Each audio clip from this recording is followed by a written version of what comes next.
నాకు ఈ job రావాలనుకుంటున్నాను, job రావాలి కాదు, జాబ్ వచ్చేసింది, నేను ఆ జాబ్లో నేను అనుకున్న ప్యాకేజ్తో నాకు జాబ్ వచ్చింది అని ఒక వైట్ పేపర్ మీద బ్లూ ఇంక్తో, ఇక్కడ ఎప్పుడు కూడా బ్లాక్ యూజ్ చేయకూడదు. ఓకే. న్యూమరాలజీలో బ్లాక్ అనేది నెగిటివ్ కలర్ అనమాట, బ్లాక్ ఒకటి. మిగతా ఏ కలర్స్ అయినా యూజ్ చేసుకోవచ్చు. నేనైతే జనరల్గా బ్లూతో చేయమంటాను, ఎందుకంటే జనరల్గా మనం బ్లూనే యూజ్ చేస్తాం కాబట్టి జనరల్ వర్క్స్ అన్నిటికీ కూడా బ్లూనే ఉంటుంది. ఆ బ్లూతో రాసేసుకొని నాకు జాబ్ వచ్చింది, నేను అనుకున్న ప్యాకేజ్తో నాకు జాబ్ వచ్చింది, అలా అయితే వన్ వర్డ్తో అయిపోతుంది కదా, వన్ సెండ్ చిన్నగా, ఏదో చాలా పెద్దగా మన కోరికలన్నీ రాసేయకూడదు, దాంట్లో ఒకటే విష్. అది రాసుకొని థ్యాంక్ యూ 1176 ఓకే యూనివర్స్కి. మరి వచ్చిన తర్వాత గ్రాటిట్యూడ్ చెప్పాలని చెప్పాను కదా. మనం ఈ మధ్య రోడ్ మీద ఎవరినైనా అడిగినా కూడా థ్యాంక్స్ చెప్పకుండా వెళ్ళిపోతున్నాం. మీరే కాదు, నేను కూడా ఒక్కొక్కసారి అదే పని చేస్తాను.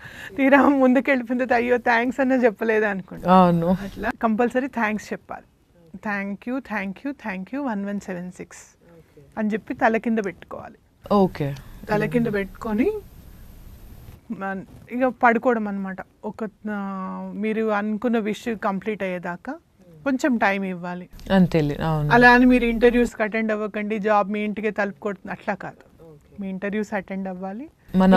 వెళ్ళేటప్పుడు కూడా నేను ఇవాళ ఇంటర్వ్యూ చాలా బాగా చేశాను, అడిగిన క్వశ్చన్స్ అన్నిటికీ తడుముకోకుండా సమాధానం చెప్పాను, థ్యాంక్ యూ 1176 అట్లా ముందే పని అయిపోయినట్టుగా విష్ మేనిఫెస్ట్ చేసుకోవాలి. మన మైండ్ని మనం సెట్ చేసుకోవాలి. సబ్ కాన్షియస్ మైండ్కి పని అయిపోయింది అని చెప్పాలి, మన సబ్ కాన్షియస్ మైండ్.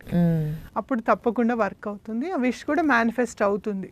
ఇది చాలా పెద్ద సబ్జెక్టు, దీని గురించి మనం మాట్లాడుకోవచ్చు, చాలా మాట్లాడుకోవచ్చు నిజంగా చెప్పాలంటే. దీంట్లోనే క్వాంటమ్ ఫిజిక్స్ అని కూడా ఉంది ఒకటి. ఓకే, అంటే వాటర్తో మనం ఎట్లా మేనిఫెస్ట్ చేస్తాం. మనకున్న 5 ఎలిమెంట్స్లో వాటర్ ఒకటి మనము లోపలికి తీసుకోగలుగుతాం. అవును, అంతే కదా. గాలి తీసుకుంటాం వదిలేస్తాం, అది ఎప్పుడు జరిగేదే. వాటర్ మాత్రం మనం ఇష్టంగా, చాలా ఎండలోంచి వచ్చారనుకోండి, మంచి నీళ్ళు చల్లటివి ఇవ్వమ్మ అంటారు. అవును, కరెక్ట్, అంతే కదా. అవును. సో ఆ వాటర్తో మనం విష్ని ఎట్లా మేనిఫెస్ట్ చేయాలో కూడా చేయొచ్చు అనమాట. ఒక 2 గ్లాసెస్ ఆఫ్ వాటర్తో మీరు విష్ మేనిఫెస్ట్ చేయొచ్చు. అట్లా విష్ని ఎట్లా మేనిఫెస్ట్ చేసుకోవాలనే దాని మీద అదొక